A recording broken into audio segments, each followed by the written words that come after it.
Hey YouTube, it's April Weekly again this morning. Well, now we're into the afternoon. It took a little bit longer to get this jar here full and ready to go. We're going to finish topping it off right now, and I'm going to talk a little bit about what we got going on.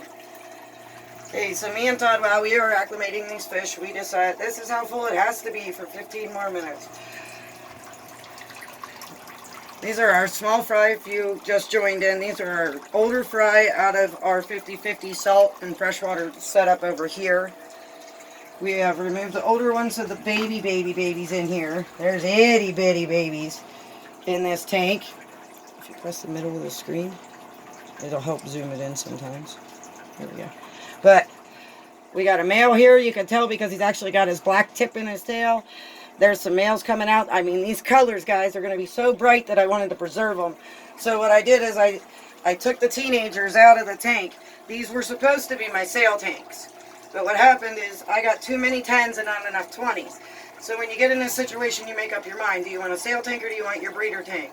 So what I'm going to do is I'm going to let everybody grow up. Then I'm going to separate them and put them back into the breeder tanks on this side. We did go to the saltwater tank, me and Toddy, and we noticed a couple crookbacks. So here's the saltwater fish that we're getting ready to acclimate into the freshwater environment.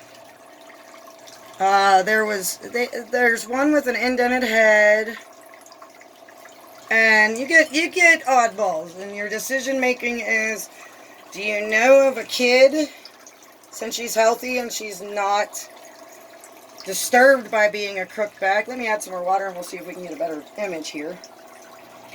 You acclimate these with the lines. I went a little over, that's okay. There's lines on this jar, so I go from stage 1. So there's 1, 2, 3, 4, 5, 6, 7. 8 acclimations I have to do. So that's every 15 minutes, put more water in. But this one right here, I keep having her here. And then she keeps moving. There she is. She has an indented head, a little bit of an indented back. But she's live, and she swims, and she's doing really great. And I don't like to kill them if I don't have to, because it's called call. It's your call. You make the call on your own fish. You don't want this in your breeding tanks. But I got a little boy that wants to start guppies, and he just set up his tank. His name's Jesse. Happy birthday, buddy. He would more than likely love to start out with a few fish that either aren't going to make it or they're going to make it. They're going to make it. The biggest thing is I don't want her breeding with his fish. So what we're going to do with these guys is we're going to hopefully put them in this net and they straighten their backs out. The net that we already have in here is an Endler Fancy Guppy mix that we got. He was mixed with a snake skin. Now the water's going to move too much. And then we put another crookback. She was a crookback female. She's been in this tank in the net for about a week, and her back is actually straight. Sometimes the fry will straighten back up. Just sometimes they will.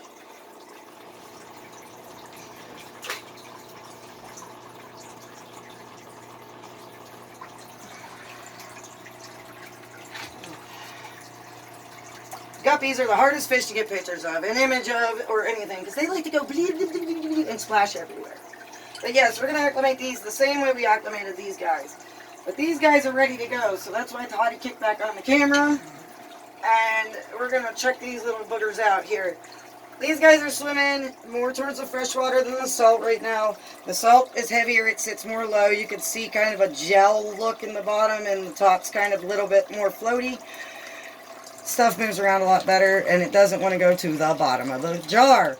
You are acclimated, ready to take the jar and put it straight down in here for y'all. Yes, there's a little bit of funk on the bottom. No, that won't kill these fish. That's good for them. I think a little bit of waste on the bottom is inviting. It tells these guys, hey, the tank is good for me, and I'm going to sit in it. Now, they're going to come out of this jar on their own. I use jars because you could sit them in any tank all the way to the 5 gallons. And they could sit in there and the water kind of just trickles around in there and it acclimates them. Gets them ready. Now, after they're in this tank for a few hours, we have some errands to run.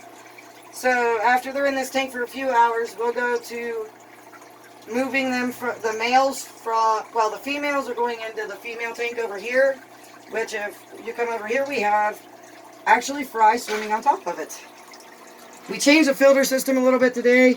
Like I said, I use these in-tank filters, but it was leaving a nasty protein film on top of the water from waste. It wasn't getting enough movement. You want movement in your water at all times. Did that help? Not really. Okay. You want movement in your water at all times to see your fish and play with your fish. And also for their health. I mean, their health is the biggest matter in the issue. There we go. There's the females, and there's, I think, 1 or 2 males in there, but this is a litter from the, this is, again, a double litter. We have, fry from a snakeskin tank that crashed on us. Thank God we got the fry. And then in there you'll see some half-blacks with their tails are just forming. They should be white, blue, or yellow. So we will be getting colors here shortly. Like I said, if we had salt in this tank, we'd already have color and vibrance. But we raise snails, so we do not salt all of our tanks. But what we're going to do is we'll film again whenever we're done acclimating off the saltwater tank fish. I can already see 1, 2, 3, 4 males in here already. That's going to need pulled. Now, I don't just go by color, but I know what females I use to make these fish. I know what the males normally come out looking like, and the females normally don't get their color until they're a little bit older. I got a female here getting black, a female here getting black. These are from a white metal male, 3 of them. And we should have a burst of red come from somebody, because we also had a beautiful red guppy in with the parents of these. So I'm hoping to get the red and the white to mix over a little bit. But my line strain is still the white metals. That's my goal. The red one, literally, we put in there and took him right back. He died like 3 days later. I do not like getting vet store fish unless they're from tropical paradise. Thank you, Sherry and Debbie. You have made my guppy dreams come true. And this just has been a very, very big experiment for me, and it turned into me and Toddy working together to make a profit out of something we enjoy. These are basically the only animals right now, critter bitters, whatever you want to call them, fur babies, that we sell and purchase. Everything else is gone. But we will be back again here shortly with the acclimation of the saltwater and them swimming around in this tank with these guys, because this is from the 50-50 tank. So the salt in this tank will be a little bit more than any other tank in the room. But we'll be back shortly. Thank you very much. Like, subscribe, and share.